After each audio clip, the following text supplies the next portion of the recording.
കാരണം ആട് കലാപത്തിൽ നേരിട്ടിട്ട് പങ്കുണ്ട് എന്ന് തോമസ് പി ജോസഫ് കമ്മീഷൻ പറഞ്ഞിട്ടുള്ളത് IUML ആണ്, ഇന്ത്യൻ യൂണിയൻ മുസ്ലിം ലീഗിനെയാണ്.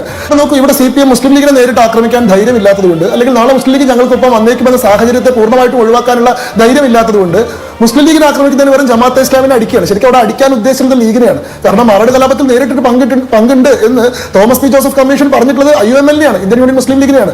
2003 ഓഗസ്റ്റിൽ അപ്പോയിന്റ് ചെയ്തതും 2006 ഫെബ്രുവരിയിൽ റിപ്പോർട്ട് സമർപ്പിച്ചതുമായിട്ടുള്ള തോമസ് പി ജോസഫ് കമ്മീഷന്റെ 452 പേജുള്ള അന്വേഷണ റിപ്പോർട്ടിൽ വളരെ ക്ലിയർ ആയിട്ട് എടുത്തു പറഞ്ഞിട്ടുള്ളത് ഈ കലാപത്തിന്റെ പിന്നിൽ പ്രവർത്തിച്ചിട്ടുള്ളത് ഇന്ത്യൻ യൂണിയൻ മുസ്ലിം ലീഗും NDF എന്ന് പറയുന്ന തീവ്രവാദ പ്രസ്ഥാനവുമാണ് എന്നുള്ളതാണ്. അതിൽ IUML 2 നേതാക്കന്മാരെ പേരെടുത്ത് പറയുന്ന റിപ്പോർട്ടാണത്. IUML നേതാവായിട്ടുള്ള മൊയ്തീൻ ഗോയ എന്ന് പറയുന്ന ആളെയും അതേപോലെ തന്നെ കോഴിക്കോട് ജില്ലാ ഡെവലപ്മെന്റ് അതോറിറ്റിയുടെ അന്നത്തെ ചെയർമാൻ ആയിരുന്ന മായിൻ ഹാജി എന്ന് പറയുന്ന ആളെയും പേരെടുത്ത് പറയുന്ന റിപ്പോർട്ടാണ്. അതിൽ മായിൻ ഹാജിക്ക് ഈ കലാപത്തിന്റെ ആസൂത്രണത്തെ പറ്റിയിട്ടും അത് നടത്താനുള്ള സമയത്തെ പറ്റിയിട്ടും വളരെ കൃത്യമായിട്ട് അറിവുണ്ടായിരുന്നുവെന്നും ഇവരുടെ എല്ലാവരുടെയും പിന്തുണയോടെയും മൗനാനുവാദത്തോടെയും കൂടിയാണ് ഈ കലാപം നടന്നത് എന്നും പറയുന്നുണ്ട്. ഇതിൽ 139 പേര് അറസ്റ്റ് ചെയ്തതിൽ 62 പേര് ശിക്ഷിക്കപ്പെട്ടതിൽ ബഹുഭൂരിപക്ഷം പേര് മുസ്ലിം ലീഗിന്റെ പ്രവർത്തകരായിട്ടുള്ള ആളുകളാണ്.